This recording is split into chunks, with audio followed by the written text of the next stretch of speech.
are going to study about NMR. NMR means nuclear magnetic resonance. First we will study about proton nuclear magnetic resonance, then we will come to C13 nuclear magnetic resonance. First of all, we have to know what is this NMR. So now in this video, let's study about the introduction and the NMR active and inactive nuclei. Here we know that NMR means nuclear magnetic resonance.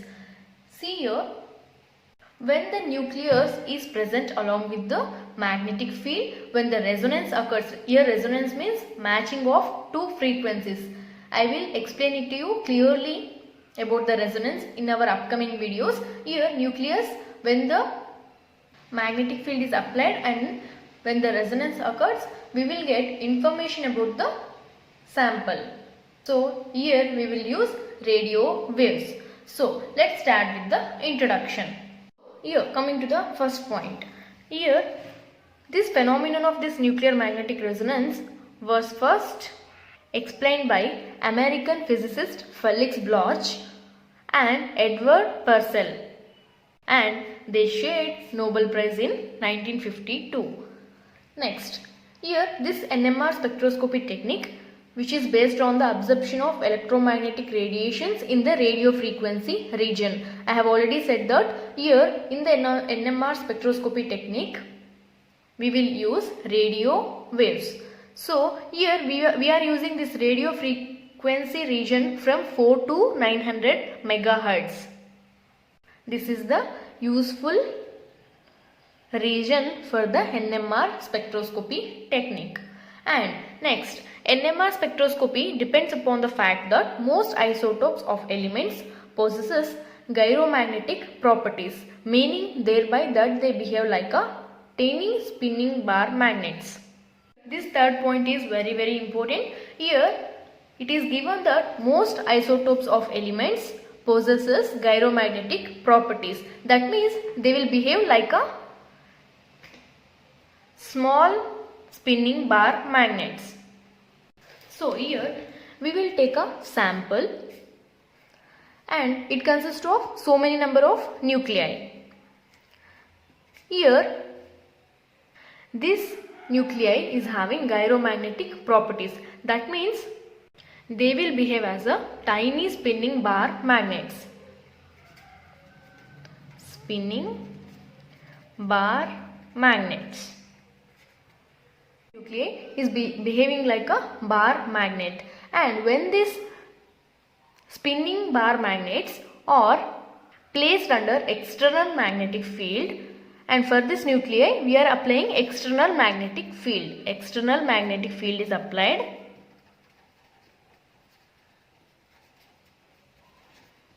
and we will irradiate the radio frequency. Then we will get information about that nuclei.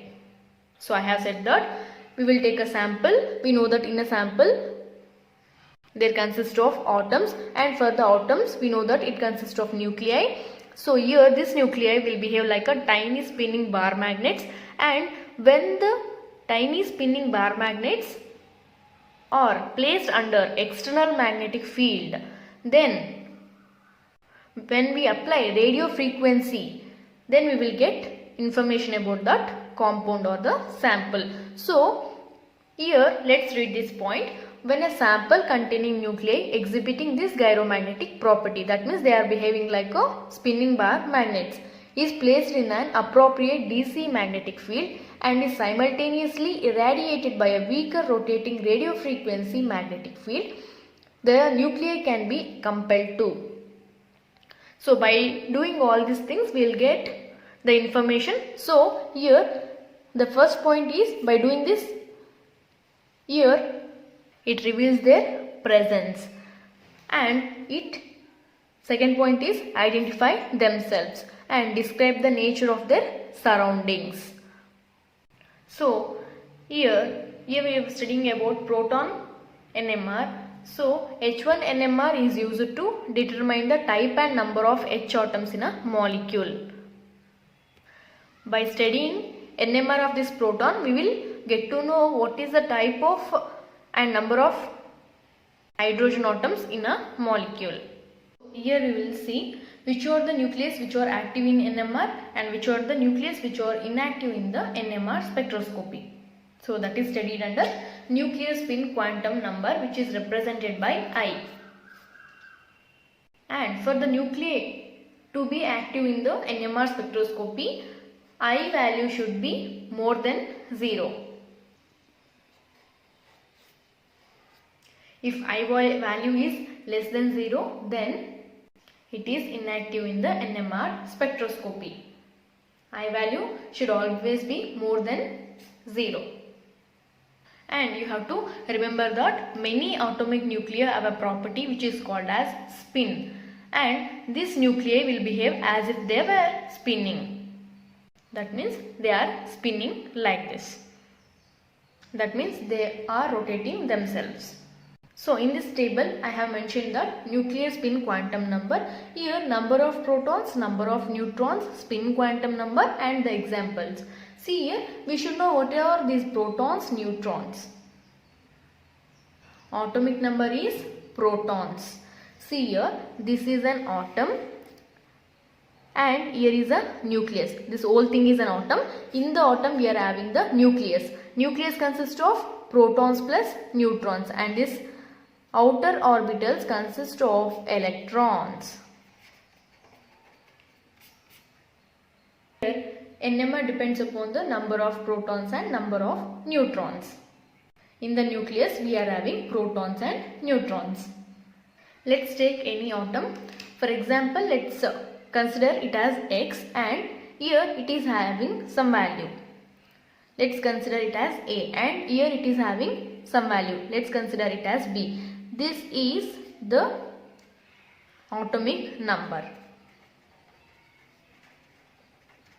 And this B is the mass number. Here this atomic number is also called as proton. Here in the mass number we have protons plus neutrons. This atomic number is represented by Z and this mass number is represented by A.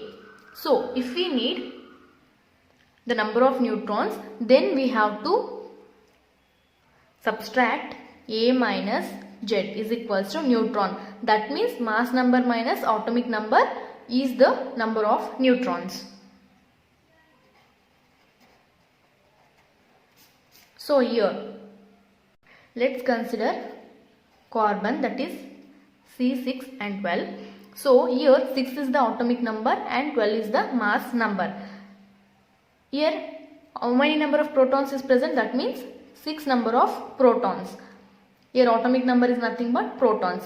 And how many number of neutrons are present means A minus Z, that is atomic mass number minus atomic number. 12 minus 6 is equals to 6. This is the number of neutrons. So here coming to this table, here if the number of protons are even and the number of neutrons are even, then the spin quantum number is 0. Examples are C12, oxygen 16, sulfur and silicon. I have already said that if the spin quantum number is 0, then it is inactive in NMR. See, for all these examples, the number of protons and the number of neutrons are even. That means here for the oxygen it is having number of protons is 8 and number of neutrons is also 8. That means 16 minus 8 is 8. So here number of protons and number of neutrons are even. So here it is inactive in NMR. Then if the number of protons are odd and the number of neutrons are even, then the spin quantum number becomes 1 by 2. That means off integral spin. Here in these examples, as you can see, the number of protons are odd and the number of neutrons are even. So such atoms will have the spin quantum number that is off. Examples are hydrogen, nitrogen 15, F19, P31. So you can calculate the number of protons and the number of neutrons. Then coming to the Third one, that is number of protons are even and the number of neutrons are odd. Exactly opposite to this case. So here spin quantum number becomes again 1 by 2, that is off integral spin. Examples are C13. So here number of protons are even, that means here the number of protons are 6 and the number of neutrons are odd, that means 13 minus 6 is an odd number. So the spin quantum number here is 1 by 2. Examples are C13 and it is active in NMR. Now coming to the next one. Number of protons are odd and the number of neutrons are also odd. Here spin quantum number is 1. Examples are H2N14. Next, coming to the number of protons are odd and the number of neutrons even. So such type of nuclei consist of 3 by 2 spin quantum number.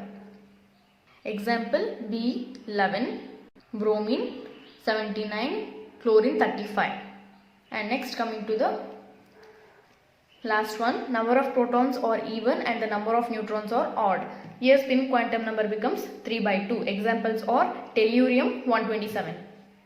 So here the important thing to remember is that to be NMR active, spin quantum number value should be greater than 0. So these first examples are NMR inactive, while other are NMR active. And by studying this table, we can come to the conclusion that any atomic nucleus that possesses either odd mass or odd atomic number or both has spin angular momentum. That is, it should have odd mass, odd atomic number or combination of these both two. That means they should have odd mass and odd atomic number. Then they will have spin angular momentum and they will be NMR active. If I is equals to 0, then it is NMR inactive. Now let us study about this spin number calculation. So let's consider a proton H1. Here number of proton is 1. Proton is 1. Number of neutrons is 1 minus 1 is 0. See here. Here this proton will have the spin, that is 1 by 2 spin quantum number, and this neutron is having 0 spin quantum number. 1 by 2 plus 0 is 1 by 2. See, as you can see here, the spin quantum number of this H1 is 1 by 2. Now let's study other examples. Coming to the H, which is having the atomic number 1 and the mass number 2. Here the number of protons are 1 and the number of neutrons is also 1. That means 2 minus 1 is 1. So here this proton is having off spin and this neutron is also having off spin. That is 1 by 2 plus 1 by 2, we will get 1. So it is having spin angular momentum and it is active in NMR. Like this we will calculate the spin quantum number. Now coming to the other example, that is carbon 6 and 12. Here the number of protons are 6 and the number of neutrons are also 6. That means 12 minus 6 is 6. Here you can see that 6 protons are present and the 6 neutrons are present. Let's represent them like this.